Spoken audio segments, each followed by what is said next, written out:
अस्सलाम वालेकुम friends, welcome back to my channel. I hope आप सब खैरियत से होंगे और दुआ करती हूँ कि आप सब अपने प्यारों के साथ एक सेहतमंद ज़िंदगी गुजार रहे होंगे। आज आपके साथ अपने चूल्हे को क्लीन करने का तरीका शेयर करूँगी कि मैं किस तरह से अपने चूल्हे को साफ़ करती हूँ घर में मौजूद 3 चीज़ों से, जो कि मुझे बाज़ार से नहीं लानी पड़ती। ऑलरेडी वो मैं ग्रॉसरी में लाती हूँ, तो मुझे किसी किस्म का कोई क्लीनर यूज़ नहीं करना पड़ता। बाज़ार से महंगे महंगे क्लीनर नहीं ख़रीदने पड़ते। घर में मौजूद 3 चीज़ों से ही हम ज़बरदस्ता क्लीन करेंगे अपने इस चूल्हे को।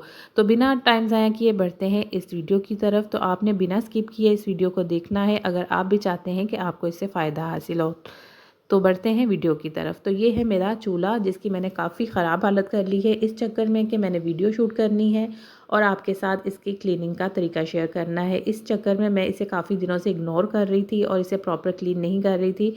और आप देख सकते हैं कि इसकी काफ़ी ज़्यादा हालत बुरी हो चुकी है, इसलिए कि आजकल रमज़ान भी है, कुकिंग ज़्यादा होती है और फ्राइंग वगैरह ज़्यादा होती है, जिसकी वजह से इसकी ये हालत हो चुकी है। बाकी की सरफेस मैं क्लीन करती रही थी साथ के साथ ही, लेकिन इस वाले पार्ट को मैंने छोड़ देती थी ताकि ये अच्छी तरह से डर्टी हो जाए, चिकना हो जाए, ताकि इसकी एक प्रॉपर क्लीनिंग मैं आपके साथ शेयर कर चुकूँ।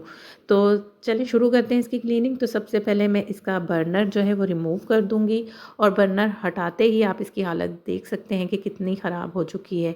सेम इसी तरह से मैं बाकी वाले पार्ट की भी जो है बर्नर हटा दूँगी। तो इन सब की हालत आप देख सकते हैं कि मैंने कुछ ज़्यादा ही बुरी कर ली है सिर्फ क्लीनिंग के चक्करों में, कि आपके साथ इसकी क्लीनिंग शेयर करूँगी। तो सबसे पहले हम क्या करेंगे कि कोई भी वाइप ले लेंगे या कोई कपड़ा एक्स्ट्रा ले लेंगे और ऊपर जितने भी जले हुए पार्टिकल्स पड़े हुए होते हैं इस चूल्हे के, उसको हम रिमूव कर देंगे ताकि हमें क्लीन करने में आसानी हो। अगर ये पार्टिकल हम रिमूव नहीं करेंगे तो हमें जो क्लीनिंग में काफ़ी मैसी हो जाएगा और काफ़ी अजीब सी हालत हो जाएगी, काफ़ी डर्टी सा हो जाता है सारा कुछ। तो इस वाले पार्टिकल को, जो जला हुआ पार्ट इसके ऊपर होता है, जो इजीली रिमूव हो जाए, इसे आपने रिमूव कर देना है। चले हम बनाते हैं ज़बरदस्त सा क्लीनर।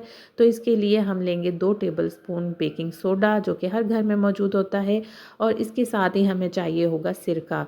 सिरका हमने इसमें इतना डालना है कि इसका एक थिक सा पेस्ट बन जाए। तो इस बहुत ज़्यादा रनी नहीं बनाना हमने, इसको थोड़ा-सा हमने थिक रखना है। तो इस तरह से आप मिक्स करके देख लीजिएगा। तो हमें कुछ इस तरह से ये इस हालत में चाहिए होगा। इतना रनी हमें चाहिए, इससे ज़्यादा पानी की हालत में हमें नहीं चाहिए, वरना ये चूल्हे के ऊपर स्टे नहीं करेगा। अब तीसरी चीज़ जो हम इसमें डालेंगे वो भी हमारे घर में मौजूद होती है सभी के, डिश लिक्विड सोप जो भी आप यूज़ करते हैं किसी भी ब्रांड का, आपने वो डाल देना है 1 टेबलस्पून। और लें जी, हमारा ज़बरदस्त सा होममेड क्लीनर तैयार है। ये बहुत ही ज़बरदस्त क्लीनिंग करता है। इन तीनों चीज़ों की जो प्रॉपर्टीज़ होती हैं वो क्लीनिंग के लिए बहुत ही ज़बरदस्त हैं। तो चलें जी, मिक्स कर लिया है हमने इसे और अब अपने चूल्हे की तरफ लेकर चलते हैं इसे। अब हमने जितना भी इसका पार्ट है वो इसको इस लिक्विड की मदद से कवर कर देना है। जितना भी ये जला हुआ पार्ट है चूल्हे का, हमने इसके ऊपर अच्छी तरह से अपना ये होममेड क्लीनर फैला देना है और अच्छी तरह से इसे कवर कर देना है। सेम इसी तरीके से हम दूसरे वाले चूल्हे की तरफ भी आ गए हैं और इसके ऊपर से भी मैंने जले हुए पार्टिकल्स या एक्स्ट्रा जितना भी मटेरियल था जो कि आसानी से रिमूव हो सकता है, उससे मैंने रिमूव कर दिया है। किसी भी वाइप से, टिश्यू से या कपड़े से आपने वाइप कर देना है, क्लीन कर देना है। और इसके ऊपर सेम उसी मेथड से हमने ये अपना बनाया हुआ लिक्विड जो है, जो क्लीनर हमने बनाया है, ये फैला देना है अच्छी तरह से। इसको भी हमने कवर कर देना है। सेम इसी तरीके से हम तीनों चूल्हों पर इस क्लीनर को फैला देंगे और फिर इसे आधे घंटे के लिए हमने छोड़ देना है। अब जो इसके स्टैंड होते हैं, अगर हम चूल्हे को क्लीन नहीं करेंगे तो इनकी भी क्लीनिंग नहीं होती और जितने भी पार्टिकल्स गिर रहे होते हैं फूड के, या दूध वगैरह गिर रहा होता है, ऑयल गिर रहा होता है, वो इस पर जम जाता है। तो इसके लिए मैंने एक बाउल ले लिया है, इसमें मैंने नीम गर्म पानी ले लिया है। थोड़ा ज़्यादा पानी चाहिए होगा जिसमें ये अच्छी तरह से डूब जाए। अब इसमें सेम वही 3 चीज़ें हम ऐड करेंगे। बेकिंग सोडा डाला है मैंने और अपना विनीगर डाला है और इसके बाद मैंने डाला है डिश लिक्विड सोप। और अच्छी तरह से इसमें मिक्स करने के बाद हम अपने ये जो चूल्हों के स्टैंड हैं इनको डिबो देंगे। इतना पानी होना चाहिए कि अच्छी तरह से डूब जाए इसमें। तो ये हम पड़े रहने देंगे आधे घंटे के लिए और उतनी देर ही हम अपने चूल्हे को छोड़ देंगे और हम कोई दूसरा काम कर लेंगे ताकि ये जो क्लीनर है ये अपना काम दिखा सके। अब आधा घंटा गुजर चुका है और जो हम बर्तन धोने के लिए स्टील वूल यानी स्क्रबर यूज़ करते हैं वो मैंने ले लिया है और इसकी मदद से अब हम आहिस्ता आहिस्ता अपने इस वाले पार्ट को क्लीन करना शुरू कर देंगे, स्क्रब करना शुरू कर देंगे। बहुत ज़्यादा एफ़र्ट नहीं करनी पड़ेगी। अगर हम इसे हफ्ते में 1 दफ़ा इस क्लीनर से अपने चूल्हे साफ़ कर लें तो आप यकीन करें कि आपको कोई एफ़र्ट नहीं करनी पड़ेगी और आपके चूल्हे बिल्कुल साफ़ सुथरे नए जैसे हो जाएंगे। मैंने चूँकि वीडियो बनाने के चक्कर में ज़्यादा इसकी बुरी हालत कर ली थी, तो मुझे थोड़ी सी एक्स्ट्रा मेहनत करनी पड़ी। और ये वाला जो पार्ट है, ये वाला जो चूल्हा है, इसे मैं ज़्यादा यूज़ करती हूँ, तो इसकी ज़्यादा बुरी हालत हो चुकी थी। तो अच्छी तरह से स्क्रबर की मदद से हमने इसे स्क्रब कर लेना है, ईज़िली साफ़ हो जाएगा, कोई मुश्किल चीज़ नहीं है। और ये जो तीनों चीज़ें हैं, ये क्लीनिंग के लिए बहुत ही ज़बरदस्त हैं। बेकिंग सोडा और विनेगर जो है वो इसकी सारी चिकनाई और मैल जो है वो काट देगा। अब मैंने इसे स्क्रब कर लिया है और मैंने एक एक्स्ट्रा पीस ले लिया है कपड़े का और इसकी मदद से मैं इसे वाइप कर दूँगी। तो आप देख सकते हैं कि कितना क्लीन एकदम से होता जा रहा है। ऊपर से जितनी भी चिकनाई थी, जितने भी जला हुआ पार्ट था, वो रिमूव होता जा रहा है और चूल्हा बिल्कुल साफ़ सुथरा होता जा रहा है। ये मैंने जो एक्स्ट्रा सॉक्स पड़ी हुई होती हैं घर में, जो बेकार हो चुकी होती हैं, वो ली हैं ताकि मैं इसे दोबारा से यूज़ ना करूँ और फिर मैं इसे डिस्कार्ड कर दूँ।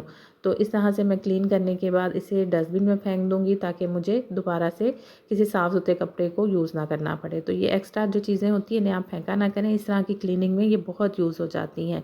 तो ये पुरानी सॉक्स एक पड़ी हुई थी, इसकी मदद से मैं अब क्लीनिंग कर रही हूँ।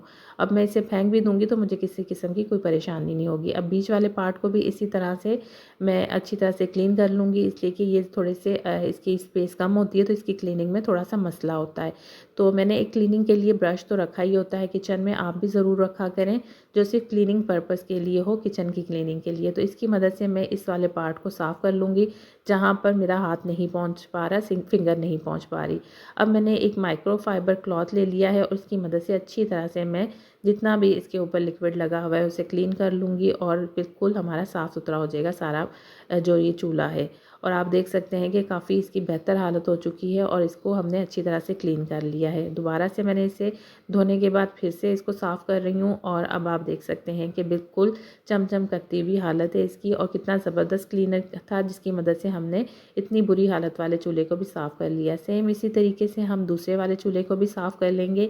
ये इतना ज़्यादा डर्टी नहीं था, इतना ज़्यादा इसके ऊपर चिकनाई और जले हुए पार्टिकल्स नहीं थे, तो ये आसानी से रिमूव हो रहे थे। और इसी तरीके से सेम से मैं तीसरे वाले बर्नर को भी, चूल्हे को भी साफ़ कर लूँगी और ये भी इजीली साफ़ होता जा रहा है, बहुत ही आसानी से, बहुत ही आसान तरीके से। तो इस तरह से हमने घर में मौजूद 3 चीज़ों से ही अपने चूल्हे को साफ़ कर लिया।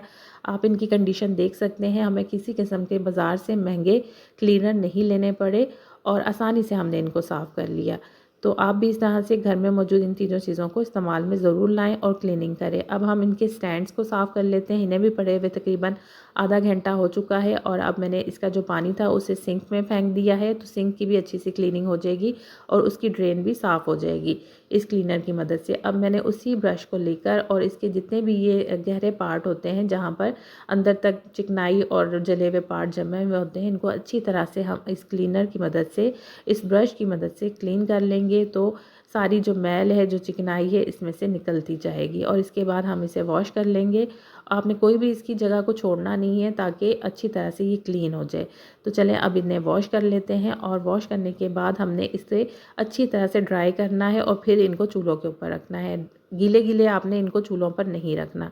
तो इसके बाद मैंने एक साफ़ सुथरे कपड़े की मदद से इनको ड्राई कर लिया था और अब मैंने इन्हें रख दिया है चूल्हों पर और हमारा चूल्हा जो है वो बिल्कुल साफ़ हो चुका है, एकदम नए जैसा हो चुका है। जितनी भी चिकनाई थी, जितने भी जले हुए पार्ट थे, वो साफ़ हो चुके हैं घर में मौजूद सिर्फ़ 3 चीज़ों की मदद से। तो आप भी इस तरह से अपने घर में मौजूद इन तीनों चीज़ों का इस्तेमाल करें और अपने घर की चीज़ों को बगैर किसी खर्चे के साफ़ सुथरा करें, इसलिए कि ये तीनों चीज़ें हमारी ग्रॉसरी में तो आ ही रही होती हैं इस और इनको यूज़ करने के बाद हमें एक्स्ट्रा कोई क्लीनर ख़रीदना नहीं पड़ेगा। तो अगर आज की वीडियो आपको पसंद आई है तो मेरे चैनल को सब्सक्राइब कीजिएगा, लाइक कीजिएगा, फ्रेंड्स और फैमिली के साथ शेयर कीजिएगा। मिलूँगी नेक्स्ट वीडियो में। अपना और अपने प्यारों का ख्याल रखिएगा। अल्लाह